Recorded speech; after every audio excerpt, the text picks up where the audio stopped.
J'ai déjà présenté Alan Silvestri, mais c'était pas pour son plus grand chef-d'œuvre, puisque c'était l'épisode sur The Avengers. Et bah aujourd'hui, on va toujours pas parler de son plus grand chef-d'œuvre, mais je m'en fous, parce que j'adore Van Helsing. Générique.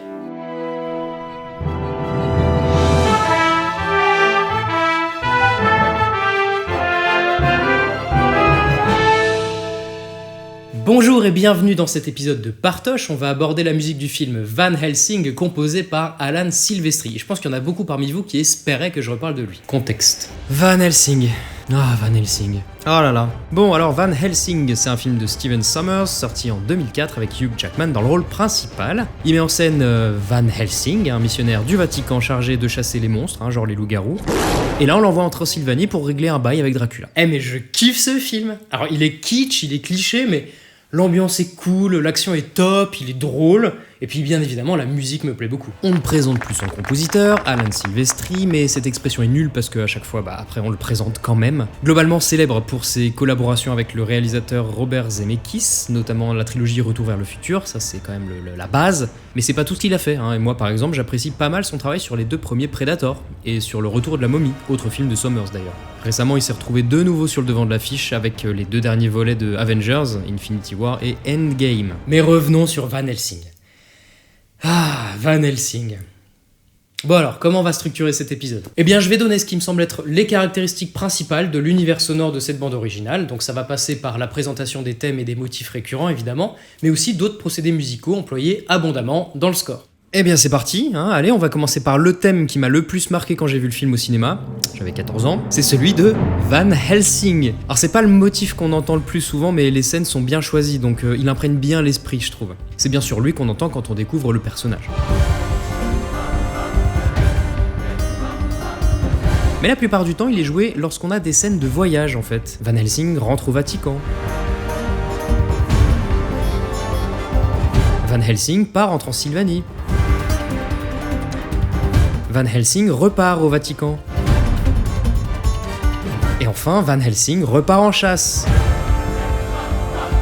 Je pense que ce qui rend ce thème marquant, c'est l'utilisation d'une guitare dans certaines de ses expositions. Alors que tout le score est bâti sur une formation symphonique standard, on intègre ici une sonorité qui détonne un peu.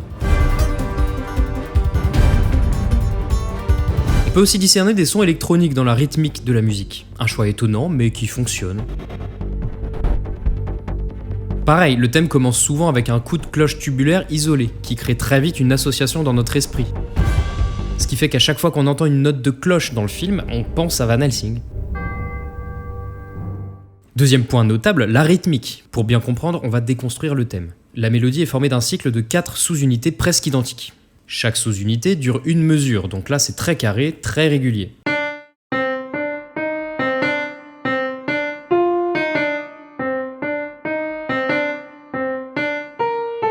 Mais on remarque que chaque mesure est en 5/4. Tout bêtement, alors que la grande majorité des morceaux occidentaux ont des mesures de 4 ou 3 temps, et ici c'est des mesures de 5 temps. On peut compter les 5 pulsations. Il y a également le fait que cette mélodie soit riche en contretemps. Beaucoup de notes sont placées entre les temps forts de la mesure. J'arrive pas à m'empêcher de penser que ça illustre l'idée que les missions de Van Helsing sont certes encadrées par le Vatican, mais le personnage demeure tout de même imprévisible. Ça c'est une interprétation complètement perso. À part ça, on peut aussi entendre ce thème jouer avec une instrumentation très différente à cet endroit.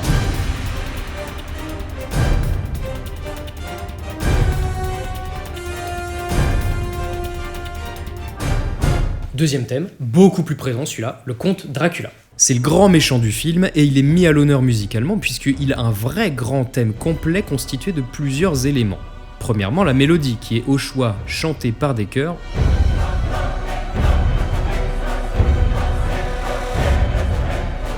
ou jouée par des cuivres.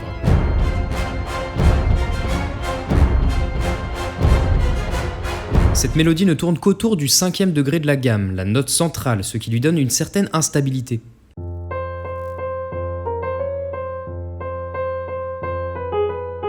Mais c'est loin d'être le seul élément rattaché à Dracula. Écoutez par exemple ces motifs décoratifs au violon et au bois.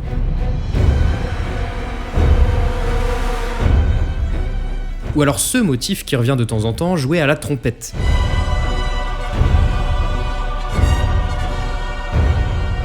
On a également un motif rythmique entendu plusieurs fois comme ici.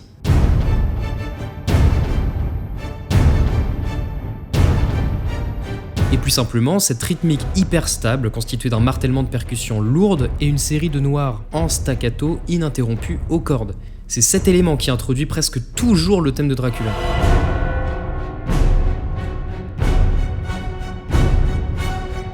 Et parmi vous, qui a reconnu ce passage ?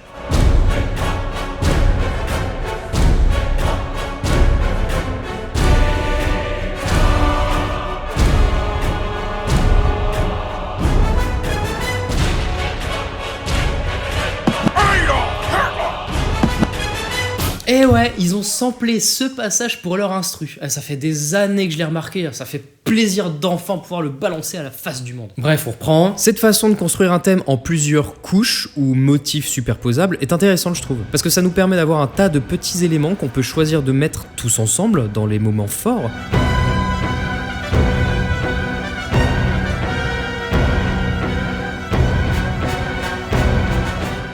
Ou alors n'en piocher que quelques-uns, ou alors n'utiliser qu'un seul élément discret pour suggérer uniquement le thème, ce qui ajoute un peu de subtilité.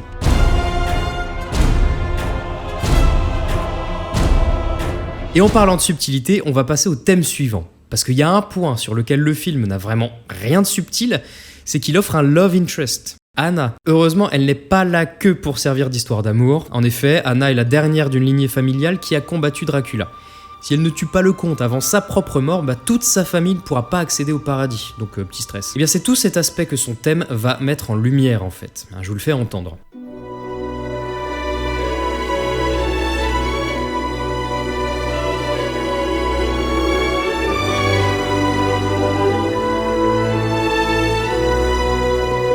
Oui bon ok, je sais ce que vous pensez, mais non, c'est vraiment pas un love theme. Regardez là, alors attention spoiler, c'est dans sa plus complète version qu'il est entendu à la fin du film, lorsqu'Anna rejoint sa famille et où tout le monde accède aux portes de Saint-Pierre.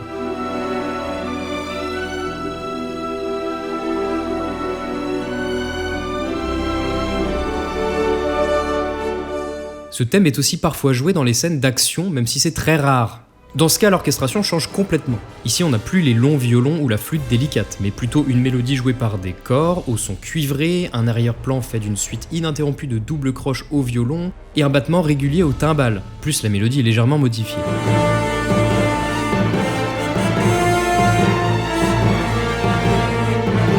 Voilà des beaux exemples de ce que j'évoque dans l'épisode spécial sur les variations thématiques. Hop, petite fiche, j'ai l'impression qu'il y a un procédé particulièrement apprécié d'Alan Silvestri parce que je le retrouve souvent dans ses scores. C'est le fait de faire jouer des thèmes dans une sorte de version abrégée. Et bien le thème d'Anna est un de ceux qui illustrent le mieux ça dans la musique de Van Helsing.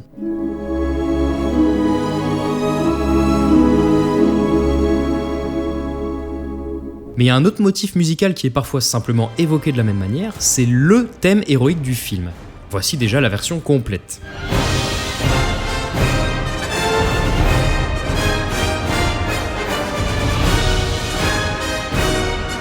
Et voici une version abrégée.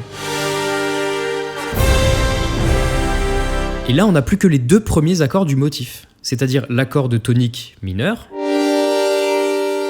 et l'accord du 4e degré majeur, un enchaînement modal très commun pour illustrer l'héroïsme.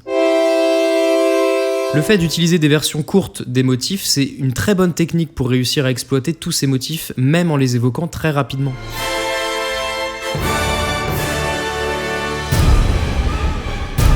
Il est difficile de caler un long thème sur le montage d'un film si le rythme de la scène ne s'y prête pas. Souvent la fourchette où le thème aurait sa place est assez courte, et ensuite on passe à autre chose. Et si le thème est trop long, il va déborder sur des plans avec lesquels il ne sera plus du tout en accord.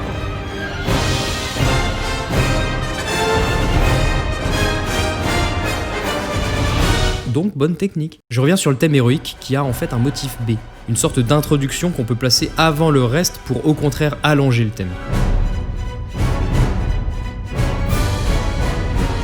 Il contient pas mal de vide, ce qui donne cette impression que l'action n'est pas encore tout à fait là, mais que bientôt ça va péter. Un autre personnage dans le film, c'est la créature du docteur Frankenstein. Comme c'est un peu long à dire, je propose de l'appeler Frank par la suite. Frank est la seule créature qui permettra à Dracula de faire naître et faire survivre de façon durable sa progéniture, puisque de par sa nature d'être artificiel, il détient le secret de la vie. Et en plus, de par sa nature, encore une fois, on pose la question de ce qui peut définir un humain ou un monstre, le dilemme de Van Helsing. Il a donc une réelle importance dans l'histoire, assez pour qu'il ait son thème.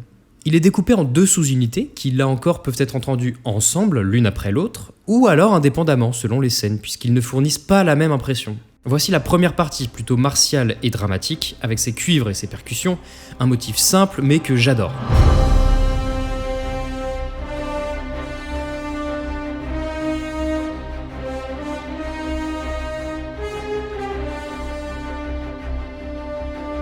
Et la deuxième partie, plus tragique, au violon qui joue non seulement la mélodie, mais aussi des arpèges rapides en arrière-plan.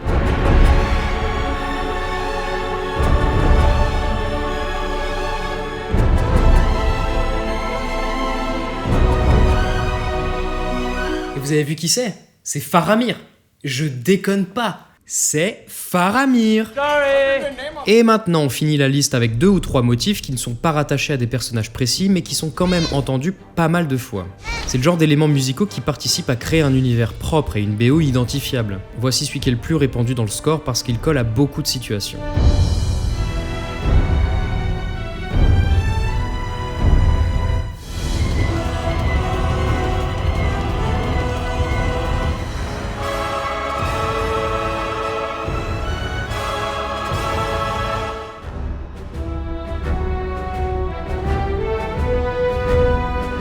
LOL. Ouais, non, c'est pas Van Helsing, mais il s'est glissé là aussi. Il est souvent joué une fois, puis transposé une tierce mineure plus grave.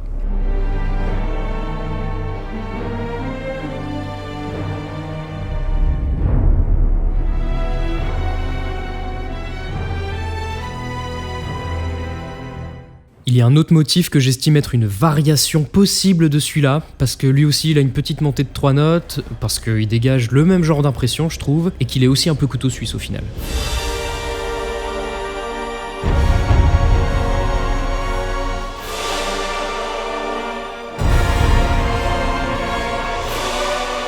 Là, on a un motif plutôt rythmique qui accompagne un grand nombre de moments de tension.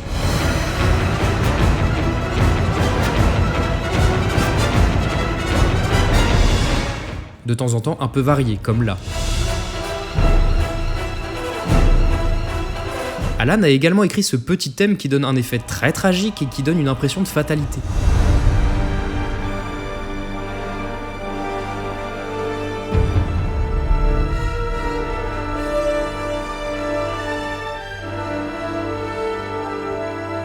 Et enfin, ce petit motif au violon un peu énervé qui semble être rattaché aux scènes où quelqu'un sert de paratonnerre pour fournir l'énergie nécessaire à la naissance des bébés vampires.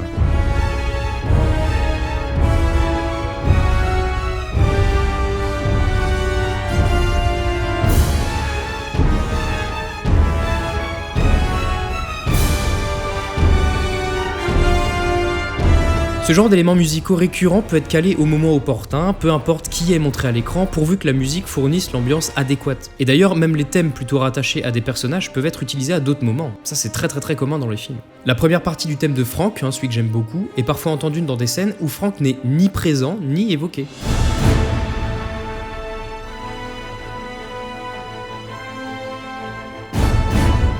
Alors voilà pour les leitmotivs et autres éléments récurrents de la BO. Maintenant, j'aimerais décrire le remplissage, l'enrobage, le liant, le coulis. Voilà, bon, la musique c'est de la cuisine. La musique de Van Helsing, c'est un équilibre entre les procédés musicaux des films d'angoisse et de monstres et ceux des films d'action. Alors on va commencer par la partie action, parce que c'est la plus courte. Premièrement, le thème d'action évoqué plus tôt, le fait qu'il y ait ce genre de thème, ça renvoie au film d'aventure à la Indiana Jones.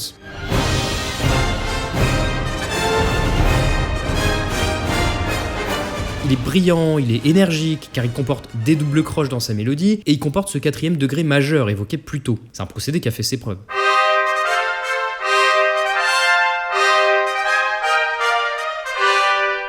Le motif de tension aussi donne cet effet.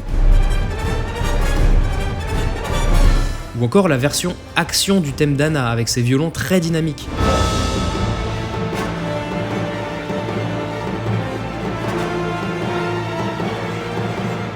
Silvestri a également intégré des percussions lourdes, même carrément des enclumes, de façon presque omniprésente dans tout le score.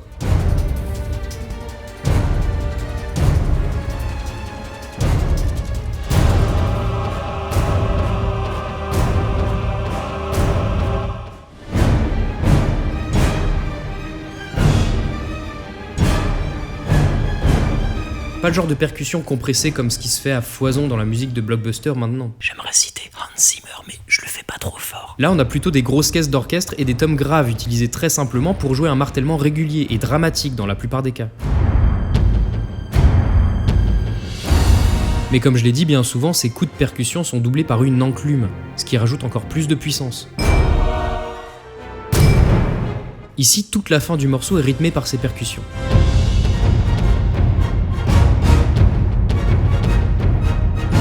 Et pour terminer sur la partie action, je vais juste vous passer 2 exemples. Ici, vous avez les percussions typiques qu'on vient d'évoquer, une mélodie saccadée au violon et aux trompettes à l'unisson. Le tout est très nerveux.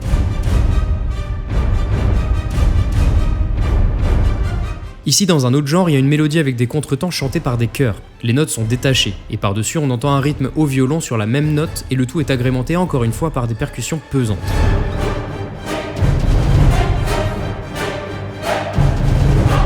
Ces exemples montrent le style BO d'action du score de Van Helsing. Mais comme je l'ai dit avant, ce score mélange le style action avec le style épouvante. Et donc je vais présenter les procédés de ce genre utilisés ici. Ce genre de procédés, on les connaît. C'est l'utilisation du mode mineur, bien sûr. C'est joué beaucoup sur des intervalles de demi-ton.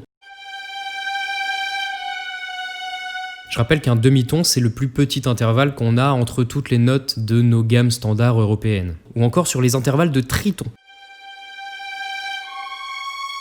Ici, on a une mélodie lente qui joue à elle seule sur ces 3 clichés. Pas mal.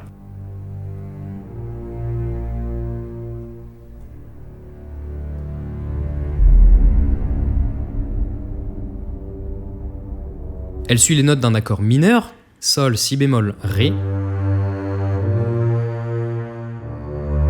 Une descente au demi-ton inférieur, Ré bémol. Puis un triton, puisqu'on ajoute un Sol par-dessus.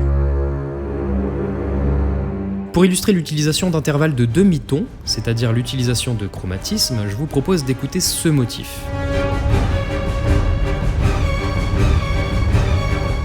Mais c'est surtout dans la valse écrite pour le bal que ces procédés sont le plus frappants. En fait, plein d'éléments de ces 2 morceaux de bal les rendent teintés de malaise.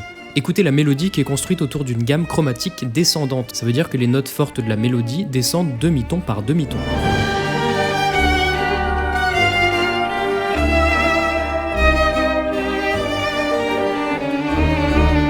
Et là, on a un violon alto solo au son assez rêche qui joue des intervalles assez particuliers.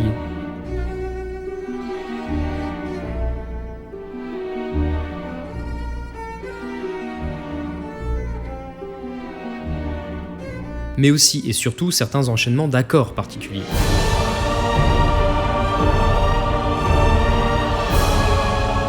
On fait s'alterner un sol mineur avec un do dièse mineur. Entre un sol et un do dièse, il y a un triton. La BO regorge de cet enchaînement, soit avec ses accords, soit transposés.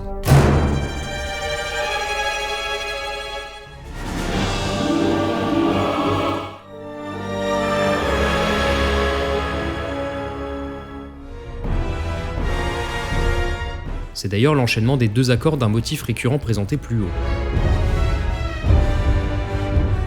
Alan Silvestri écrit aussi d'autres types d'enchaînements, des rapports de tierces majeures par exemple.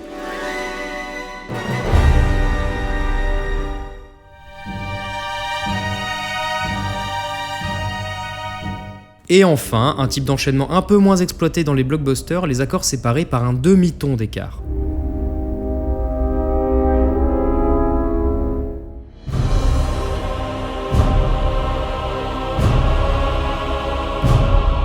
Là, on a bien parlé d'harmonie, mais pour créer une texture gothique et inspirée de films de monstres, le compositeur a aussi utilisé des sonorités typiques. Ils ne vous auront pas échappé, les chœurs, eux aussi omniprésents comme les percussions, qui vont rappeler les chorales religieuses pour nous plonger dans l'univers chrétien médiéval.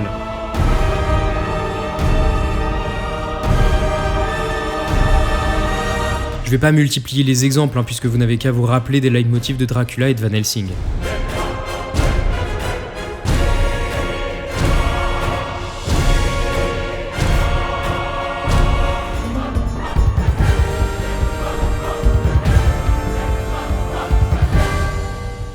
Dans cet autre exemple, en plus des chœurs, vous entendrez un orgue, encore une fois pour le côté religieux.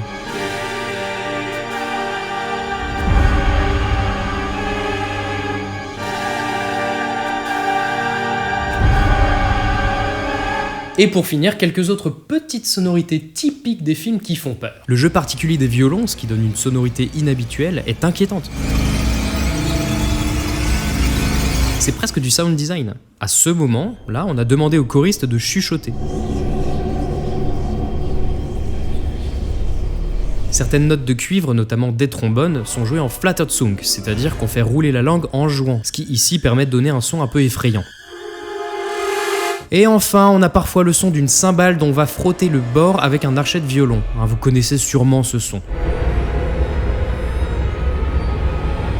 Voilà, j'ai fini ma longue liste, alors on va résumer tout ça et puis conclure.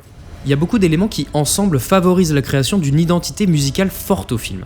Dans Van Helsing, il s'agit de tous les motifs récurrents, cette omniprésence des percussions lourdes, l'utilisation de chœurs et de sonorités religieuses, les enchaînements d'accords modaux comme les rapports de tierces, de demi-tons et surtout de tritons, et les procédés typiques des films d'épouvante.